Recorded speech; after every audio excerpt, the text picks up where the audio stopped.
നമസ്കാരം പ്രിയപ്പെട്ട പ്രേക്ഷകരെ, ജ്യോതിഷത്തിന്റെ അത്ഭുതം നിറഞ്ഞ വീഡിയോകളിലേക്ക്, ഇന്നത്തെ വിശേഷിച്ചുള്ള വീഡിയോയിലേക്ക് നിങ്ങൾക്ക് ഏവർക്കും എൻ്റെ ഹൃദ്യമായ സ്വാഗതം.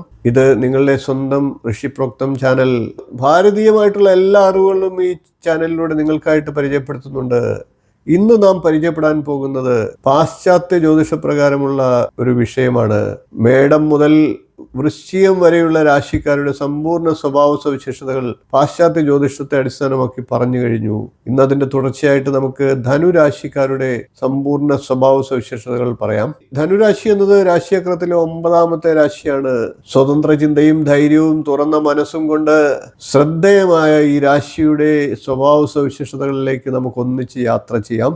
വീഡിയോ അവസാനം വരെ കാണാൻ മറക്കാതിരിക്കുക. കാരണം ധനുരാശിക്കാരുടെ ഗുണങ്ങളും ദോഷങ്ങളും പുരുഷന്മാരുടെയും സ്ത്രീകളുടെയും സ്വഭാവ സവിശേഷതകളും ദാമ്പത്യ ജീവിതത്തിൽ ഇവർ അനുഷ്ഠിക്കേണ്ട കാര്യങ്ങളും എല്ലാം വിശദമായിട്ട് പറയുന്നുണ്ട്. ധനുരാശി അഥവാ സാജിറ്റേറിയസ് രാശിചക്രത്തിൽ 240 ഡിഗ്രി മുതൽ 270 ഡിഗ്രി വരെയാണ് ഈ രാശി ഉദിക്കുന്ന സമയം. ഇത് രാശിചക്രത്തിലെ 9ാമത്തെ രാശിയാണ്. ഇതൊരു വില്ലാളിയുടെ രാശിയാണ്. നവംബർ 23 മുതൽ ഡിസംബർ 21 വരെയുള്ള ഓരോ വർഷവും ധനുരാശി പ്രഭാതത്തിൽ ഉദിക്കുന്നു. ഇത് ഉഭയരാശിയും അഗ്നി സ്വഭാവമുള്ള രാശിയുമാണ്. പാശ്ചാത്യ ജ്യോതിഷ പ്രകാരം ഒരമ്പ് പറക്കുന്നത് പോലെയാണ് ഇതിന്റെ സ്വരൂപം. കാലപുരുഷന്റെ അവയവകൽപ്പനയിൽ കരൽ, നിതംബം, തുടകൾ, രക്തത്തിന്റെ അവസ്ഥ എന്നിവയൊക്കെയാണ് ഈ രാശിചക്രത്തെ സൂചിപ്പിക്കുന്ന അവയവങ്ങൾ. ഈ രാശിയുടെ അധിപൻ വ്യാഴമാണ്. ഇതിന്റെ രത്നം വൈഡൂര്യമാണ്. ഇതിന്റെ പുഷ്പം നാർസിസസ് എന്ന പുഷ്പമാണ്. ധനുരാശിയുടെ ചില പ്രകൃതി സൂചനകൾ ഒന്ന് പരിചയപ്പെടാം. ഇത് രാശിചക്രത്തിലെ 9ാമത്തെ രാശി ആയതുകൊണ്ട് തന്നെ പ്രകൃതി ദൃശ്യത്തിൽ കൊഴിഞ്ഞു വീഴുന്ന ഇലകൾ സൂചിപ്പിക്കുന്ന അഥവാ പറയുന്ന ഒരു ചിത്രം നമുക്ക് വ്യക്തമാക്കുന്നു. വടക്കൻ മേഖലകളിൽ തണുത്ത കാറ്റിന്റെ പ്രവാഹത്തെയും മഞ്ഞുവീഴ്ചയുടെ കാലത്തെയും പിന്നീട് വരുന്ന കഷ്ടപ്പാടുകളെയും കുറിച്ചും ഈ രാശി സൂചിപ്പിക്കുന്നു. അതിനുശേഷം വരുന്ന ശുഭജീവിതത്തിന്റെ സൂചനകളും ഈ രാശി നമുക്ക് നൽകുന്നുണ്ട്.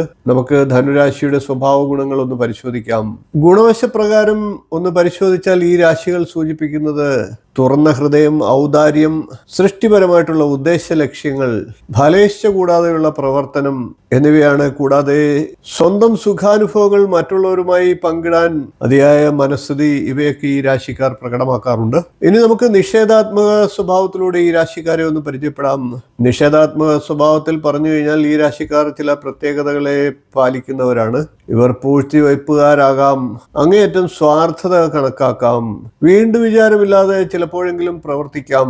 തന്റെ ഓരോ കാര്യത്തിലും തന്റെ വ്യാഖ്യാനം മറ്റുള്ളവർ അംഗീകരിക്കണം എന്ന ചിന്താഗതി ഇവർ പുലർത്തും. തനിക്ക് മാത്രം ധാരാളം വസ്തുക്കളും അധികാരങ്ങളും വേണമെന്ന ചിന്ത ഇവരിൽ എല്ലായ്പ്പോഴും കണ്ടേക്കാം. പെട്ടെന്ന് ആക്രമണം നടത്തി വസ്തുക്കൾ കൈക്കലാക്കുക, അങ്ങനെ അരാജകത്വം അവശേഷിപ്പിച്ച് സ്ഥലം വിടുക, ഇപ്രകാരം ചെയ്യുന്ന ഒരു അക്രമകാരിയെയാണ് ഈ രാശി സൂചിപ്പിക്കുന്നത്. ഏതു തരത്തിൽ നോക്കിയാലും വേഗവും വ്യക്തവുമായിട്ടുള്ള കാഴ്ച ഈ രാശിയുടെ പ്രധാന പ്രത്യേകതകളാണ്. ഇനി നമുക്ക് ധനുരാശിയിൽ ജനിച്ച പുരുഷന്മാരുടെ സ്വഭാവ സവിശേഷതകളെ വിശേഷമായിട്ടൊന്ന് പറയാം. ധനുരാശിയിൽ ജനിച്ച പുരുഷന്മാർ തുറന്നു പറയുന്നവരും സത്യസന്ധരുമാണ്. ഇവർ ഉയർന്ന ചിന്താഗതി ഉള്ളവരാണ്. ഇവർ ധൈര്യശാലികളുമാണ്. ഇവർ പെട്ടെന്ന് പ്രതികരിക്കുന്നവരും നേർമാർഗങ്ങളെ അവലംബിക്കുന്നവരുമാണ്. ഇവരിൽ നിസ്വാർത്ഥത അന്തർലീനമാണ്. മേടം, ചിങ്ങം എന്നീ രാശികളിൽ ജനിക്കുന്ന സ്ത്രീകളുടെ സ്വഭാവ സവിശേഷതകൾ ഇവർക്ക് അനുകൂലമാണ്. അതുകൊണ്ട് തന്നെ ധനുരാശിയിൽ ജനിച്ച പുരുഷന്മാർക്ക് ഏറ്റവും ഉത്തമമായിട്ടുള്ള ഭാര്യമാർ മേടം, ചിങ്ങം എന്നീ രാശികളിൽ ജനിച്ച സ്ത്രീകളായിരിക്കും. ഇനി ധനുരാശിയിൽ ജനിച്ച വനിതകളുടെ സ്വഭാവ സവിശേഷതകൾ നമുക്കൊന്ന് പരിശോധിക്കാം. ഈ രാശിയിൽ ജനിച്ച വനിതകൾ ജനസമ്മതി നേടുന്നവരായിരിക്കും. ജനങ്ങളോട് ഇടപഴകി നല്ല അഭിപ്രായങ്ങൾ സ്വരൂപിക്കാൻ ഇവർക്ക് പ്രത്യേകം കഴിവുണ്ടാകും. എന്നാൽ ഇവർ മനസ്സിലുള്ളത് തുറന്നു പറയുന്ന പ്രകൃതക്കാരാണ്. അത് പലപ്പോഴും ദോഷങ്ങൾ ഉണ്ടാക്കുന്നതുമാണ്. ഇവർ മര്യാദയില്ലാതെയും പെരുമാറിയേക്കാം. പരിക്കര സ്വഭാവം ഇവരുടെ സ്വഭാവത്തിൽ കണ്ടേക്കാം.